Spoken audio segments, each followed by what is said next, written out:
शिव पुराण के अनुसार ओमकारेश्वर ज्योतिर्लिंग की महिमा व उत्पत्ति का वर्णन श्री सूत जी कहते हैं। ब्राह्मणों, ओमकार तीर्थ में सर्व पातकहारी परमेश्वर का जो ज्योतिर्लिंग है उसके अविर्भाव की कथा सुनिए।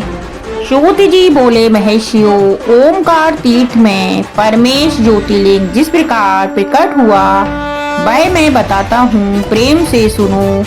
एक समय की बात है, भगवान नारद मुनि गौकर्ण नामक शिव के समीप जा बड़ी भक्ति के साथ उनकी सेवा करने लगे। कुछ काल के बाद वे मुनिश्रेष्ठ वहां से गिरिराज विंध्य पर आए और विंध्य ने वहां बड़े आदर के साथ उनका पूजन किया। मेरे यहाँ सब कुछ है, कभी किसी बात की कमी नहीं होती है। इस भाव को मन में लेकर विंध्याचल नारद जी के सामने खड़ा हो गए। उसकी अभिमान की बात सुनकर अहंकार नाशक नारद मुनि लंबी सांस खींचकर चुपचाप खड़े रह गए।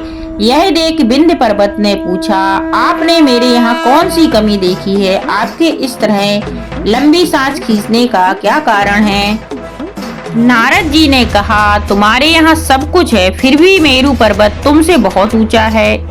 उसके शिखरों का विभाग देवताओं के लोकों में भी पहुंचा हुआ है, किंतु तुम्हारे शिखर का भाग वहां कभी नहीं पहुंच सका है। सूत जी कहते हैं, ऐसा कहकर नारद जी वहां से जिस तरह आए थे उसी तरह चल दिए, परंतु विंध्य पर्वत मन ही मन संतप्त हो उठा।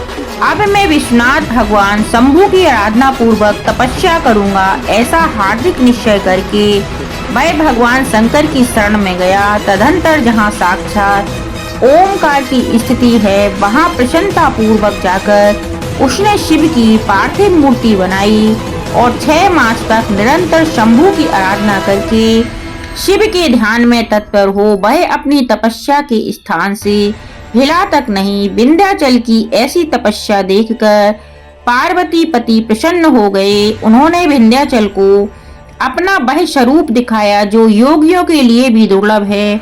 वे प्रसन्न हो इस समय उससे बोले, विंध्य, तुम मनोवांछित वर मांगो, मैं भक्तों को अभिष्ट वर देने वाला हूँ और तुम्हारी तपस्या से प्रसन्न हूँ।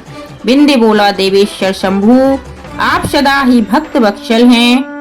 यदि आप मुझ पर प्रसन्न हैं तो मुझे वह अविष्ट बुद्धि प्रदान कीजिए जो अपने कार्य को सिद्ध करने वाली हो। भगवान शंभु ने उसे वह उत्तम वर दे दिया और कहा, पर्वतराज विंध्य, तुम जैसा चाहो वैसा करो। इसी समय देवता तथा निर्मल अंतकरण वाले ऋषि वहां आए और शंकर जी की पूजा करके बोले, प्रभु, आप यहाँ स्थिर रूप से निवास करें।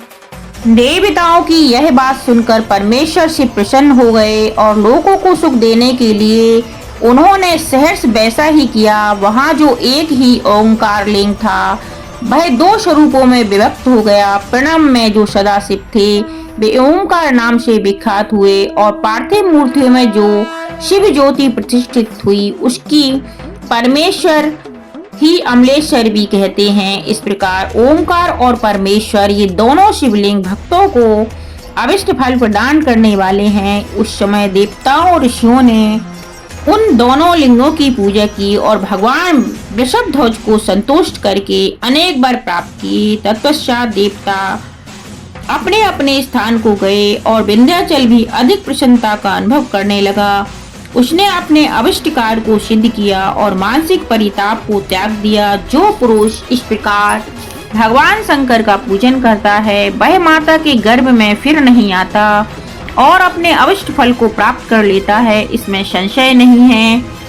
सूत जी कहते हैं, महर्षियों, ओमकार में जो ज्योतिर्लिंग प्रकट हुआ और उसकी आराधना से जो फल मिलता है वह सब यहाँ तुम्हें बता दिया। इसके बाद मैं उत्तम केदारनाथ ज्योतिर्लिंग का वर्णन करूंगा। बोलो ओमकारेश्वर ज्योतिर्लिंग की जय हो।